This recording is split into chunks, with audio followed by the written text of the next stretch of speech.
வணக்கம். மாலை முரசு செய்திகளை விரிவாக பார்ப்பதற்கு முன் தலைப்புச் செய்திகளை பார்க்கலாம். சூலூர் தொகுதி அதிமுக எம்எல்ஏ கனகராஜ் மாரடைப்பால் திடீர் மரணம். முதலமைச்சர், துணை முதலமைச்சர் உட்பட கட்சி நிர்வாகிகள் ஆழ்ந்த இரங்கல்.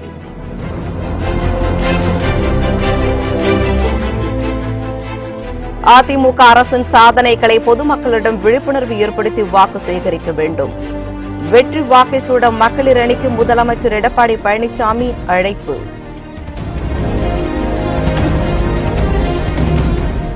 நீட் தேர்வு விவகாரத்தில் அதிமுக இரட்டை வேடம் போடுவதாக ஸ்டாலின் குற்றச்சாட்டு. அதிமுகவின் 30 எம்எல்ஏக்கள் திமுகவிற்கு வர தயாராக உள்ளதாக துரைமுருகன் பேட்டி.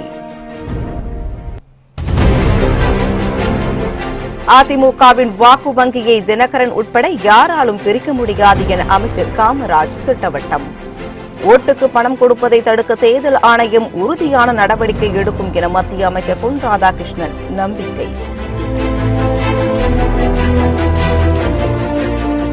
சிஆர்பிஎஃப் படை வீரர்கள் 3 பேரை சுட்டுக் கொன்ற சக வீரர்.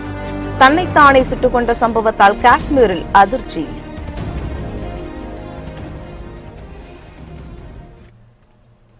இனி விரிவான செய்திகளை பார்க்கலாம். அதிமுக சட்டமன்ற உறுப்பினர் கனகராஜ் மாரடைப்பால் காலமானார். அவருக்கு வயது 64. கோவை மாவட்டம் சூலூர் தொகுதி அதிமுக எம்எல்ஏ கனகராஜ் வீட்டில் ஓய்வு எடுத்துக் கொண்டிருந்தார். இந்த நிலையில் இன்று காலை வழக்கம் போல் செய்தித்தாள்களை படித்துக் கொண்டிருந்த போது திடீரென மாரடைப்பு ஏற்பட்டு அவர் காலமானார்.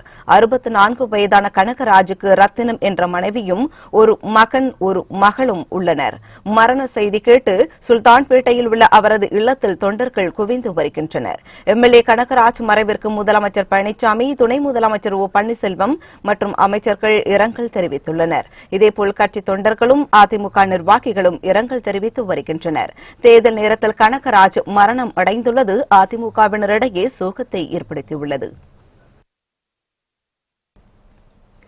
மக்களவைத் தேர்தலை ஒட்டி முதலமைச்சர் எடப்பாடி பழனிசாமி 6 தொகுதிகளில் 3 நாட்கள் மேற்கொள்ள உள்ள பிரச்சார பயண விவரம் அறிவிக்கப்பட்டுள்ளது. சேலம் மாவட்டம் கருமந்துறை செல்வ விநாயக திருக்கோவிலில் இன்று காலை 9 மணிக்கு வழிபாடு செய்துவிட்டு தனது தேர்தல் பிரச்சார பயணத்தை கள்ளக்குறிச்சி தொகுதியில் தொடங்கும் முதலமைச்சர் எடப்பாடி பழனிசாமி தருமபுரி, திருவண்ணாமலை, வேலூர், அரக்கோணம் ஆகிய தொகுதிகளில் அதிமுக மற்றும் கூட்டணி வேட்பாளர்களை ஆதரித்து பிரச்சாரம் செய்து மார்ச் 24ஆம் தேதி திருவள்ளூரில் பிரச்சாரத்தை நிறைவு செய்கிறார்.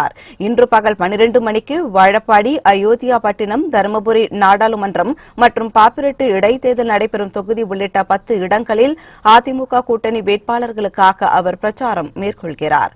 இதனைத் தொடர்ந்து அதிமுக மற்றும் கூட்டணி வேட்பாளர்களை ஆதரித்து 23ஆம் தேதி வேலூர், திருவண்ணாமலை தொகுதியில் 19 இடங்களில் முதலமைச்சர் எடப்பாடி பழனிசாமி பிரச்சாரம் மேற்கொள்கிறார். இதனையடுத்து 24ஆம் தேதி வேலூர் மாவட்டம் அரக்கோணம் தொகுதியில் பிரச்சாரத்தை தொடங்கும் முதலமைச்சர் அதிமுக மற்றும் கூட்டணி வேட்பாளர்களை ஆதரித்து பொன்னேரி, மீஞ்சூர் என 10 இடங்களில் பிரச்சாரம் செய்கிறார் எனவும் தெரிவிக்கப்பட்டுள்ளது.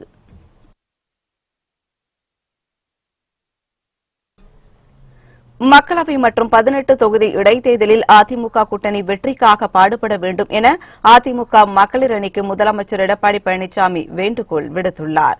இது தொடர்பாக அவர் வெளியிட்டுள்ள அறிக்கையில் பெண்களுக்காக ஆற்றி வரும் பெரும் தொண்டுகளையும், பெண்கள் முன்னேற்றத்திற்காக அதிமுக அரசு மேற்கொண்டு வரும் முன்னெடுப்புகளையும் முயற்சிகளையும் பொதுமக்களிடம் எடுத்துரைக்க வேண்டும் என மகளிர் அணி சகோதரிகளிடம் தெரிவித்துள்ளார். ஒட்டுமொத்த தமிழகத்தின் தாய்மார்களின் வாக்குகளை எல்லாம் இரட்டை இலை சின்னத்திற்கான நிரந்தர வைப்பு நிதியாக்கிட மகளிர் அணி சகோதரிகள் அல்லும் பகலுமாய் உழைத்திட வேண்டும் என்றும் அவர் கேட்டுக் கொண்டுள்ளார். அதிமுகவை எவராலும் அசைத்து பார்க்க முடியாது என்பதனை தோள் தட்டி சொல்லும் விதத்திலும் இரட்டை இலையே வாகை சூடும் வகையிலும் மகளிர் அணி சகோதரிகள் அருந்தொண்டாற்ற வேண்டும் என்று கூறியுள்ள முதலமைச்சர் பழனிசாமி 3 கோடி வாக்குகளுக்கு மேல் பெற்று 40 தொகுதிகளிலும் வெற்றியை குவிக்க அதிமுகவிற்கு மகளிர் அணியே பலம் என்பதை உலகுக்கு உணர்த்தும் வகையில் களம் இறங்கி செயல்பட வேண்டும் எனவும் வேண்டுகோள் விடுத்துள்ளார். ஆட்சிக்கு வந்த அடுத்த வினாடி ஜெயலலிதா மர்ம மரணம் தொடர்பாக விசாரணை நடத்தி இறப்புக்கு காரணமானவர்களை சிறையில் அடைப்பதுதான் முதல் வேலை என திமுக தலைவர் மு க ஸ்டாலின் தெரிவித்தார். தஞ்சாவூரில் நடைபெற்ற திமுக தேர்தல் பிரச்சார பொதுக்கூட்டத்தில் பேசிய அவர், ஜெயலலிதா இறப்புக்கு காரணமானவர்களை சிறையில் அடைக்கும் வரை இந்த ஸ்டாலின் ஓய மாட்டான் என்று கூறினார். நீட் தேர்வை ரத்து செய்வதாக தேர்தல் அறிக்கையில் அறிவித்துவிட்டு மறுபக்கம் நீட் தேர்வுக்கு பயிற்சி மையங்களை அதிமுக அரசு நடத்தி வருவதாகவும் ஸ்டாலின் விமர்சித்தார். உலகத்துக்கு எடுத்துச் சொல்ல வேண்டும் என்பதற்காக நான் சொல்லுகிறேன். ஆட்சிக்கு வந்த அடுத்த வினாடி ஜெயலலிதாவுடைய அந்த மர்ம மரணத்தை கண்டுபிடிச்சு அதற்கு உரியவர்களை தண்டனை கொடுத்து அத்தனை பேரையும் சிறையில் கொண்டு போய் பூட்டுவதுதான் முதல் வேலை. இதை யார் தடுத்தாலும் இந்த ஸ்டாலின் விட மாட்டான். இது ஊழல். நீட் தேர்வை ரத்து செய்வோம் என்று சொல்லுகிற இதே அதிமுக ஆட்சி அந்த நீட் தேர்வுக்கான ட்ரைனிங் சென்டரை திறந்து இன்றைக்கு பயிற்சி கொடுத்துட்டு இருக்கு. இந்த நிலையில் வேலூரில் நடைபெற்ற திமுக கூட்டத்தில் தனது மகன் கதிர் ஆனந்தை வேட்பாளராக அறிமுகம் செய்து வைத்து பேசிய திமுக பொருளாளர் துரைமுருகன், அதிமுகவில் இருந்து 30 சட்டமன்ற உறுப்பினர்கள் திமுகவிற்கு தாவ தயாராக இருப்பதாக கூறினார். வேலூர் நாடாளுமன்ற தொகுதியில் அதிக வாக்குகளை பெற்றுத்தரும் சட்டசபை தொகுதி பொறுப்பாளர்களுக்கு 50 லட்சம் ரூபாய் பரிசாக வழங்கப்படும் என்றும் அறிவித்தார். அதிமுக எம்எல்ஏக்கள் ஒரே நொடியிலே இடமாறி உட்கார வைக்கக்கூடிய ஆற்றல் எங்களுக்கு இந்த 6 தொகுதியில் எந்த தொகுதி அதிகமான வாக்குகளை பெற்று ஈட்டுகிறதோ அந்த தொகுதிக்கு துறைமுருகனாக நான் என் தனிப்பட்ட முறையில் 50 லட்சம் ரூபாய் அந்த தொகுதிக்கு நான் கடன் தரேன். 50 லட்சம். இதனிடையே தூத்துக்குடி நாடாளுமன்ற தொகுதிக்குட்பட்ட ஸ்ரீவைகுண்டம் பகுதியில் தேர்தல் அலுவலகத்தை திறந்து வைத்து பேசிய திமுக வேட்பாளர் கனிமொழி, நீட் தேர்வை திணித்த பாஜகவுடன் அதிமுக கூட்டணி வைத்துள்ளதாக கூறினார். பின்னர் எப்படி நீட் தேர்வை ரத்து செய்வார்கள் என்று கேள்வி எழுப்பிய கனிமொழி, இதையெல்லாம் பார்த்துக் கொண்டிருக்கும் தமிழர்கள் முட்டாள்கள் அல்ல என்றும் தெரிவித்தார். மேலும் பண மதிப்பிழப்பு நடவடிக்கையின் போது 120 பேர் கொல்லப்பட்டதாகவும் அவர் தெரிவித்தார். நீட் தேர்வுகளை ரத்து செய்வோம் என்று தேர்தல் அறிக்கையிலே குறிப்பிட்டிருக்கோம். தேர்தல் அறிக்கை நீட் தேர்வுகளை கொண்டு வருவதற்கு காரணமாக இருந்த அதிமுகவும் இதையே சொல்லியிருக்காங்க. இதை விட பெரிய முரண் நகைச்சுவை வேற எதுவும் இருக்க முடியாது.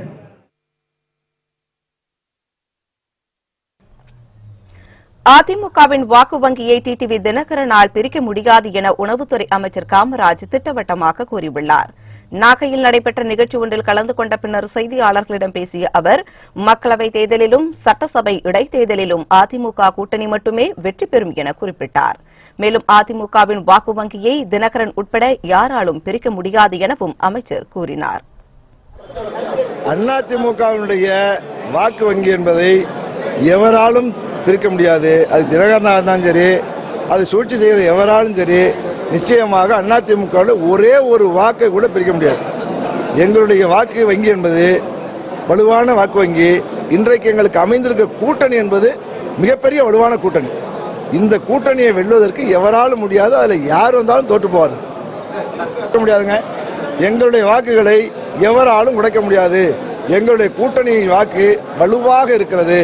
எங்கள் கூட்டணி 40க்கு 40 புதுச்சேரி உள்ளிட்ட 40க்கு 40 என்கிற எண்ணிக்கையை நாங்கள் வெற்றி பெறுவோம்.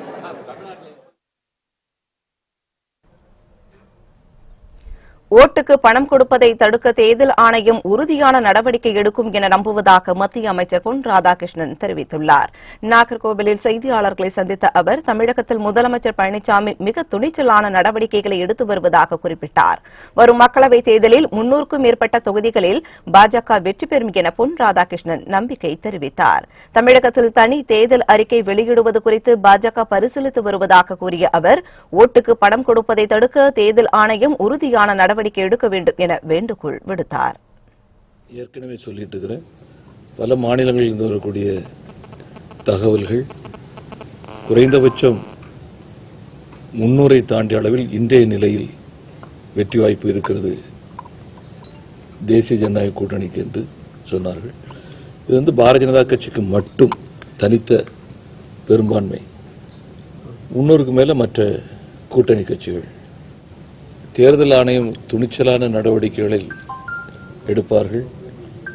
அதில் இன்னொரு பாசிட்டிவான ஒரு விஷயம், தமிழ்நாடு அரசாங்கம், தமிழக முதல்வர் அவர்கள் மிக துணிச்சலாக பல நடவடிக்கைகளை எடுக்க ஆரம்பித்திருக்கிறார்கள். எந்த பிரச்சனையும் இல்லாமல் தேர்தல் நடக்கும் என்று நான் முடிவை நம்புகிறேன். முதல்ல நம்முடைய முதலில் மக்கள் மனதை அவர்கள் தயார்படுத்திக் கொள்ள வேண்டும். தயவு செய்து ஓட்டுக்காக பணம் வாங்காதீர்கள், தயவு செய்து வாங்காதீர்கள்.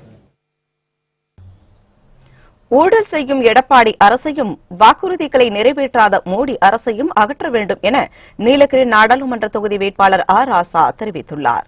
நீலகிரி நாடாளுமன்ற தொகுதி வேட்பாளர் ஆர் ராசாவுக்கு திருப்பூர் மாவட்டம் அவிநாசியில் கூட்டணி கட்சிகள் சார்பில் உற்சாக வரவேற்பு அளிக்கப்பட்டது. அப்போது பேசிய அவர், தேர்தலில் வெற்றி பெற்றாலும் தோற்கடிக்கப்பட்டாலும் தொடர்ந்து இத்தொகுதி மக்களை சந்தித்து வருவதாக குறிப்பிட்டார். தமிழகத்தில் நடைபெறும் ஊழல் ஆட்சிக்கு தக்க பாடம் புகட்டவும் சொன்ன வாக்குறுதிகளை நிறைவேற்றாத மதவாத கட்சி பாஜக அரசை மத்தியிலிருந்து அகற்றவும் தனக்கு வாக்களிக்க வேண்டும் என வேண்டுகோள் விடுத்தார். 5 ஆண்டு காலம் ஒரு நாடாளுமன்ற உறுப்பினராக இருந்தார். நானும் பார்த்ததில்லை, நீங்களும் பார்த்ததில்லை, எனக்கும் பெயர் தெரியவில்லை, உங்களுக்கும் பெயர் தெரியவில்லை. எனவே மீண்டும் ஒரு முறை ஏமாந்து விடாமல் தமிழ்நாட்டில் நடைபெற்றுக் கொண்டிருக்கிற ஒரு ஊழல் ஆட்சிக்கு பாடம் புகட்டவும், மத்தியில் இருக்கின்ற எந்த வாக்குறுதியும் நிறைவேற்றாத மதவாதம் பிடித்திருக்கின்ற மோடி அரசை அகற்றவும் தலைவர் மு.க. ஸ்டாலின் அவர்கள் உருவாக்கி இருக்கின்ற மதசார்பற்ற முற்போக்கு கூட்டணிக்கு வாக்களித்து இந்த தொகுதியுடைய நாடாளுமன்ற உறுப்பினராக என்னை தேர்ந்தெடுங்கள் என்று உங்களை எல்லாம் உங்கள் பாதம் தொட்டு வணங்கி கேட்டு, அதிமுக ஆட்சியை எப்படியாவது கவிழ்த்து விட வேண்டும் என்ற திமுக தலைவர் ஸ்டாலின் கனவு நிச்சயம் நிறைவேறாது என தருமபுரி நாடாளுமன்ற வேட்பாளர் அன்புமணி ராமதாஸ் தெரிவித்துள்ளார். சேலம் மாவட்டம் மேட்டூரில் அதிமுக கூட்டணி கட்சிகளின் பொறுப்பாளர்கள் அறிமுக கூட்டம் எம்எல்ஏ செம்மலை தலைமையில் நடைபெற்றது. இக்கூட்டத்தில் தருமபுரி நாடாளுமன்ற தொகுதி வேட்பாளர் அன்புமணி ராமதாஸ், பாமக தலைவர் ஜி.கே. மணி உள்ளிட்ட பலர் கலந்து கொண்டனர். அப்போது பேசிய அன்புமணி, திமுக தலைவர் ஸ்டாலின் ஆளும் அதிமுக ஆட்சியை எப்படியாவது கவிழ்க்க வேண்டும் என துடித்துக் கொண்டிருப்பதாக குறிப்பிட்டார். மக்களவைத் தேர்தலில் மட்டுமன்றி சட்டமன்ற இடைத்தேர்தலிலும் அதிமுக கூட்டணி மாபெரும் வெற்றி பெறும் என அவர் உறுதிபட தெரிவித்தார். கடந்த தேர்தலில் 8 லட்சம் வாக்குகள் பெற்றும் இப்போது 10 லட்சம் வாக்குகள் நாம் பெற வேண்டும். எதுக்கு நான் சொல்றேன், இது நம்ம லேசா நல்ல கணக்கு வந்து கூட்டணி கணக்கு எல்லாம் பார்த்துட்டு, அதனால அதை விட நம் மிகச்சிறந்த முறையிலே நாம் பணியாற்றி மிகப்பெரிய வெற்றியை இந்த கூட்டணிக்கு, எனக்கு நான் கேட்கல, இந்த கூட்டணிக்கு நீங்கள் எல்லோரும் சேர்க்க வேண்டும் என உங்களை எல்லோரும் பணிவோடு பாசத்தோடு நான் கேட்டுக்கொள்கின்றேன். வேலூர் மாவட்டம் ராணிப்பேட்டையில் நாடாளுமன்ற தொகுதி வேட்பாளர் அறிமுக கூட்டம் நடைபெற்றது. இதில் அரக்கோணம் மக்களவைத் தொகுதி பாமக வேட்பாளர் ஏ.கே. மூர்த்தி அறிமுகம் செய்து வைக்கப்பட்டார்.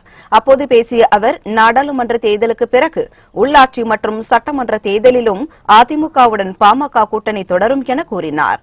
திமுக ஆட்சியில் பணத்தை கொள்ளையடிப்பதிலேயே அமைச்சர்கள் குறியாக இருந்ததாகவும், ஆனால் அன்புமணி ராமதாஸ் அமைச்சராக இருந்தபோது மக்களுக்கான பல்வேறு நல்ல சுகாதார திட்டங்களை கொண்டு வந்ததாகவும் பெருமை ஏ.கே. மூர்த்தி தெரிவித்தார். மத்திய மாநில அரசுகளுக்கு தேர்தல் ஆணையம் கைப்பாவையாக செயல்படுகிறது என சிபிஎம் மாநில செயலாளர் பாலகிருஷ்ணன் குற்றம் சாட்டியுள்ளார். சிவகங்கையில் மார்க்சிஸ்ட் கம்யூனிஸ்ட் கட்சியின் மாவட்ட சிறப்பு பேரவைக் கூட்டம் நடைபெற்றது. இந்த கூட்டத்தில் மாநில செயலாளர் கே. பாலகிருஷ்ணன் கலந்து கொண்டார். இதன் பின்னர் செய்தியாளர்களை சந்தித்து பேசிய அவர், அதிமுகவின் தேர்தல் அறிக்கை அவசரத்தில் அள்ளி தெளித்த வாக்குறுதிகள் போல் அமைந்துள்ளதாகவும், திமுகவின் தேர்தல் அறிக்கை மக்களின் எதிர்பார்ப்பை உணர்ந்து தயாரிக்கப்பட்ட அறிக்கை எனவும் குறிப்பிட்டார். மோடி ஆட்சியில் தேர்தல் ஆணையம் உட்பட சுதந்திரமாக செயல்படும் அனைத்து துறைகளும் நிலைகுலைந்து விட்டதாகவும், மத்திய மாநில அரசுகள் கைப்பாவையாக தேர்தல் ஆணையம் செயல்படுவதாகவும் குற்றம் சாட்டினார். இன்றைக்கு 5 ஆண்டுகளாக ஒரு சல்லி காசு கூட விவசாய கடன் சுமையை தள்ளுபடி செய்யவில்லை. வேலை வாய்ப்பை உருவாக்குவேன் என்று சொன்னார். வேலை வாய்ப்பை உருவாக்கல. வேலை வாய்ப்புகளை பறித்திருக்கிற நடவடிக்கை தான் நரேந்திர மோடி செய்திருக்கிறது. சாதாரண உழைப்பாளி நடுத்தர மக்களுடைய வாழ்வை நாசப்படுத்தியிருக்கிற நரேந்திர மோடி அரசாங்கம், அதற்கு துணை போகிற எடப்பாடி அரசாங்கம். திராவிட முன்னேற்ற கழகத்தினுடைய தேர்தல் அறிக்கை ஒரு பொருளாதார ஆய்வறிக்கை போல தமிழகத்தில் இருக்கிற பிரச்சனை மட்டுமல்ல, எல்லா பிரச்சனைகளும் ஆய்வு செய்து அந்த தேர்தல் அறிக்கை தெளிவாக சொல்லப்பட்டிருக்கிறது. தேர்தல் ஆணையத்தின் மீது நம்பிக்கை இல்லை என்றும் நீதிமன்றத்தை தான் நம்பியுள்ளதாக அம்மா மக்கள் முன்னேற்றக் கழக துணை பொதுச் செயலாளர் டிடிவி தினகரன் தெரிவித்துள்ளார். அம்மா மக்கள் முன்னேற்றக் கழகத்தின் 2வது வேட்பாளர் பட்டியல் இன்று வெளியாகும் என அறிவிக்கப்பட்டுள்ளது.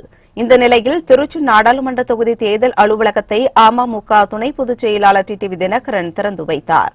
பின்னர் செய்தியாளர்களிடம் பேசிய அவர், மக்கள் யார் பக்கம் உள்ளார்கள் என்பதை மே 23ஆம் தேதி தமிழக தேர்தல் முடிவுகள் தெரியப்படுத்தும் என்றார். கருத்து திணிப்புகளை நம்பி மக்கள் ஏமாற மாட்டார்கள் எனவும் டிடிவி தினகரன் தெரிவித்தார். மக்கள் யார் பக்கம் என்பதை மே 23ஆம் தேதி எல்லோருக்கும் தெரியப்படுத்துவார்கள். நான் சொன்ன வார்த்தையை புரிஞ்சுக்கிட்டீங்களா? மக்கள் யார் பக்கம் என்பதை எப்படி ஆர்கே நகர்ல அந்த தொகுதி மக்கள் யார் பக்கம் என்பதை கடந்த ஆண்டு புரட்சி தலைவர் நினைவு நாள் அன்றைக்கு டிசம்பர் 24 அன்றைக்கு தெரியப்படுத்தினார்களோ அதுபோல மக்கள் யார் பக்கம் என்பதை தமிழ்நாட்டு மக்கள் தெளிவாக எல்லோருக்கும் தெரியப்படுத்துவார்கள். மே 23 அன்றைக்கு அதிமுக கூட்டணியில் பாஜக பாமக இணைந்ததை பொறுத்துக் கொள்ள முடியாமல் திமுக தொடர்ந்து விமர்சித்து வருவதாக அமைச்சர் வீரமணி குற்றம் சாட்டியுள்ளார். வேலூர் நாடாளுமன்ற தொகுதி வேட்பாளர் ஏசி சண்முகம் அறிமுக கூட்டம் மற்றும் செயல் வீரர்கள் கூட்டம் வணிக வரித்துறை அமைச்சர் வீரமணி தலைமையில் கேவி குப்பத்தில் நடைபெற்றது. அப்போது வேட்பாளர் ஏசி சண்முகத்தை ஆதரித்து பேசிய அமைச்சர் வீரமணி, அதிமுக கூட்டணியில் பாஜக பாமக இணைந்ததை பொறுத்துக் கொள்ள முடியாமல் திமுக தொடர்ந்து விமர்சித்து வருவதாக குறிப்பிட்டார். ஆனால் கடந்த காலத்தில் பாஜக பாமகவுடன் கூட்டணி வைத்துக் கொண்டு திமுக பதவி சுகத்தை அனுபவித்துவிட்டு தற்போது தாக்கி பேசுவதாகவும் அவர் குற்றம் சாட்டினார். கட்சியில கூட்டு வைத்துக் கொண்டு மத்தியில ஆட்சி அதிகாரத்தில் அங்க வைத்துக் கொள்ளலாம்.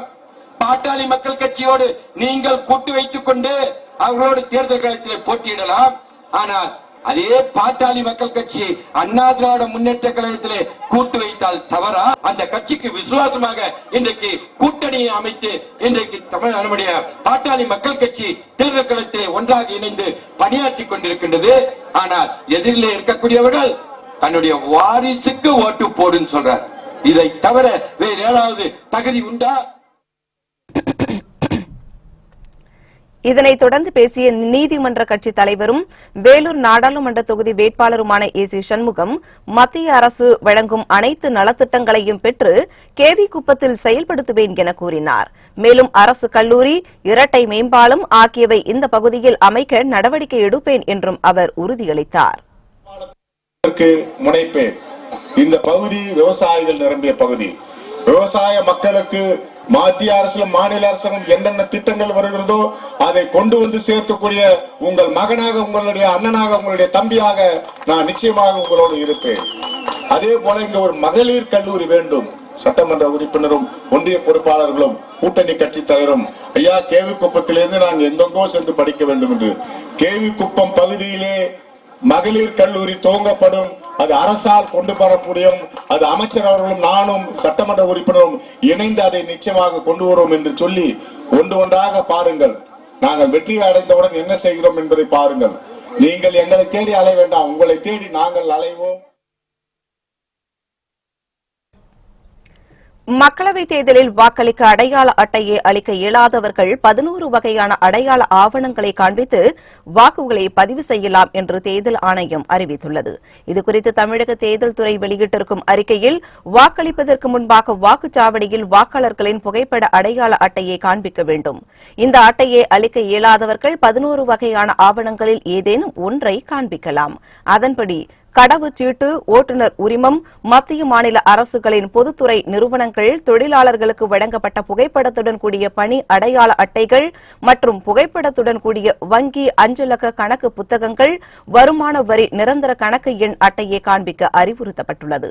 இதேபோல் தேசிய மக்கள் தொகை பதிவேட்டின் கீழ் இந்திய தலைமை பதிவாளரால் அளிக்கப்பட்ட ஸ்மார்ட் அட்டை, ஊரக வேலை உறுதியளிப்பு திட்ட பணி அட்டை, மருத்துவ காப்பீட்டு ஸ்மார்ட் அட்டை, புகைப்படத்துடன் கூடிய ஓய்வூதிய ஆவணம், நாடாளுமன்ற சட்டப்பேரவை உறுப்பினர்களுக்கு அளிக்கப்பட்டுள்ள அலுவலக அடையாள அட்டை, ஆதார் அட்டை ஆகிய 11 ஆவணங்கள் வரையறுக்கப்பட்டுள்ளன.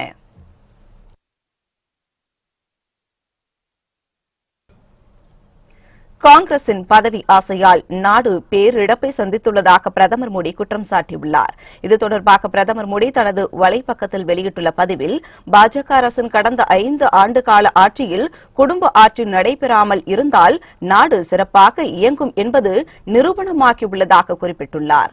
மாநிலங்களில் ஆட்சி செய்வோரையோ அல்லது அவர்களது ஆட்சி முறையோ காங்கிரசுக்கு பிடிக்கவில்லை எனில் அந்த ஆட்சியை கலைத்துள்ளதாக பதிவிட்டுள்ள பிரதமர் மோடி, காங்கிரஸ் ஆட்சியில் குறிப்பாக பாதுகாப்பு துறையில் வாகனத்தில் தொடங்கிய ஊழல், துப்பாக்கிகள், நீர்மூழ்கி கப்பல்கள், ஹெலிகாப்டர்கள் என அனைத்திலும் பரவி மலிந்து காணப்பட்டதாக தெரிவித்துள்ளார்.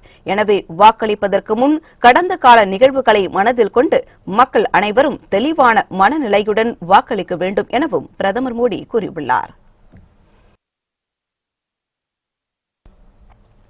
20 மக்களவை தொகுதிகளை கொண்ட கேரள மாநிலத்தில் 14 தொகுதிகளில் பாஜக போட்டியிடுகிறது. கேரளாவில் பாரத தர்ம ஜனசேனை, PC தாமஸ் தலைமையிலான கேரள காங்கிரஸ் ஆகிய கட்சிகளுடன் பாஜக கூட்டணி அமைத்துள்ளது. இதில் 14 தொகுதிகளில் பாஜக போட்டியிடுகிறது. பாரதிய தர்ம ஜனசேனை கட்சிக்கு 5 தொகுதிகளும், கேரள காங்கிரஸ் கட்சிக்கு 1 தொகுதியும் ஒதுக்கப்பட்டுள்ளது. இதனை பாஜக தேசிய பொதுச் செயலாளர் முரளிதர ராவ் தெரிவித்துள்ளார். இதனையடுத்து எந்த கட்சி எந்தெந்த தொகுதிகளில் போட்டியிடுவது என்பது குறித்த பட்டியல் விரைவில் வெளியாகும் என எதிர்பார்க்கப்படுகிறது.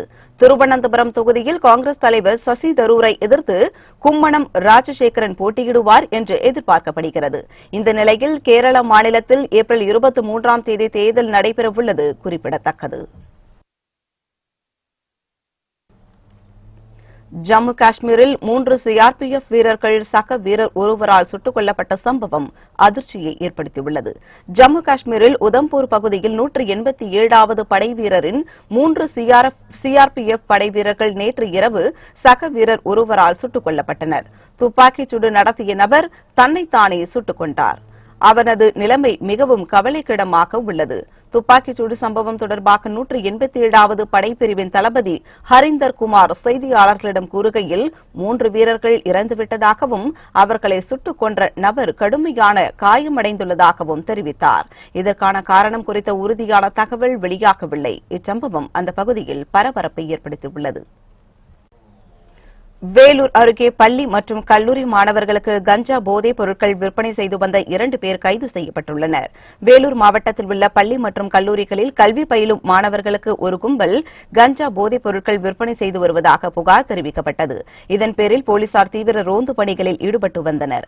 வேலூரில் நின்று கொண்டிருந்த 2 பேரை சந்தேகத்தின் பேரில் போலீசார் விசாரணை நடத்தினர். இதில் அவர்கள் 2 பேரும் போதைப் பொருள் விற்பனை செய்யும் கும்பலை சேர்ந்தவர்கள் என தெரியவந்தது. இதனையடுத்து அவர்களை கைது செய்த போலீசார் கஞ்சா போதைப் பொருட்களையும் கைப்பற்றினர்.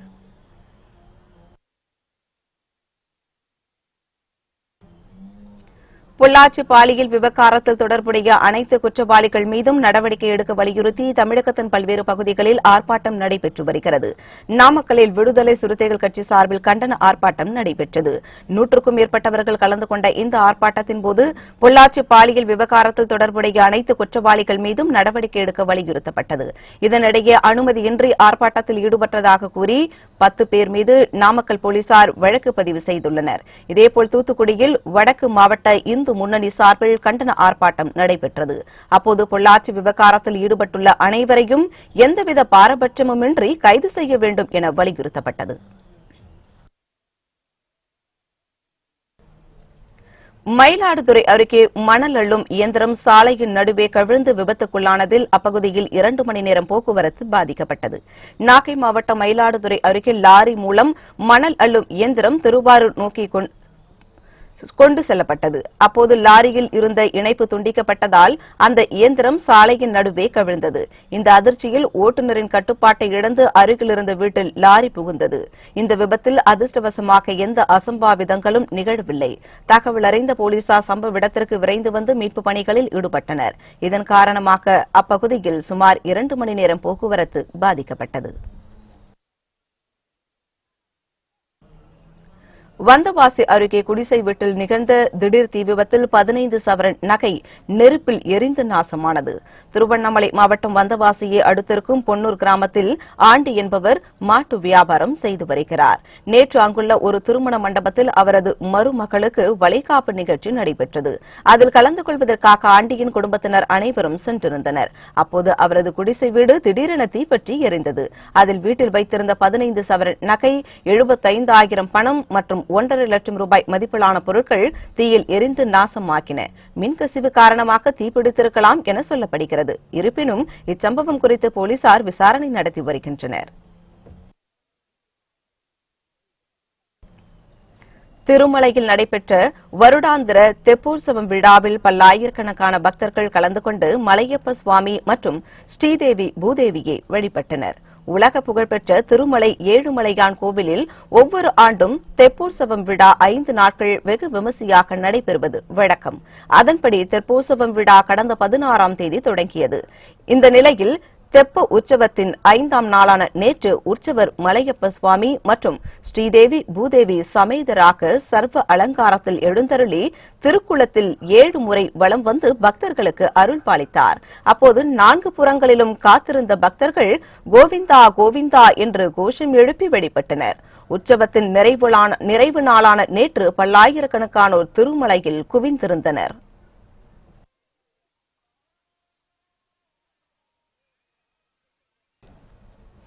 வட மாநிலங்களில் நடைபெற்று வரும் ஹோலி பண்டிகையில் மக்கள் ஒருவர் மீது ஒருவர் வண்ண பொடிகளை தூவி மகிழ்ச்சியை பரிமாறி கொண்டாடி வருகின்றனர். வண்ணங்களின் திருவிழாவான ஹோலி பண்டிகை வடமாநில மக்களால் கோலாகலமாக கொண்டாடப்பட்டு வருகிறது. ஒவ்வொரு ஆண்டும் மார்ச் மாத பௌர்ணமி தினத்தில் ஹோலி பண்டிகை கொண்டாடப்படுகிறது. மக்களிடம் புன்னகையையும் சகோதரத்துவத்தையும் நிலைநாட்டுவதே ஹோலி பண்டிகையின் முக்கிய நோக்கமாகும். அதேபோல் வசந்த காலத்தை வரவேற்கும் விதமாகவும் இப்பண்டிகை அமைகிறது. குஜராத், ஒடிசா, உத்தரப்பிரதேசம், ஹரியானா, பஞ்சாப் உட்பட பல்வேறு மாநிலங்களில் மக்கள் ஆரவாரத்துடன் ஹோலி பண்டிகையை கொண்டாடி வருகின்றனர்.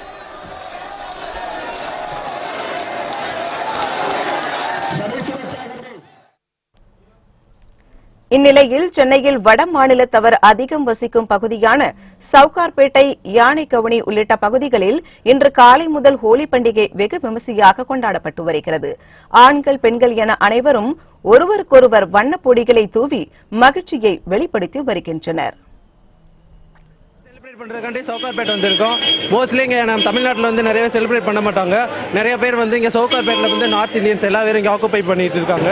ஸோ அதனால நாங்களும் இங்கே வந்து செலிப்ரேட் பண்ணுறதுக்காண்டி வந்திருக்கோம். ஸோ நாங்கள் எல்லா பேரும் சிடிசி மெம்பர்ஸ், லைக் இது வந்து Chennai trekking club, so bike Riders எல்லா பேரும் மொத்தமாக வந்து இங்கே செலிப்ரேட் பண்ணுறதுக்காண்டி ஹோலியை வந்து ஸோ நார்மலாக பைக் ரைடர்ஸ் இல்லை, எல்லா பேரும் காமனாக வந்து செலிப்ரேட் பண்ணுறதுக்காக இந்த ஏரியாவில் வந்து செலிப்ரேட் பண்ணிக்கிட்டு இருக்கோம்.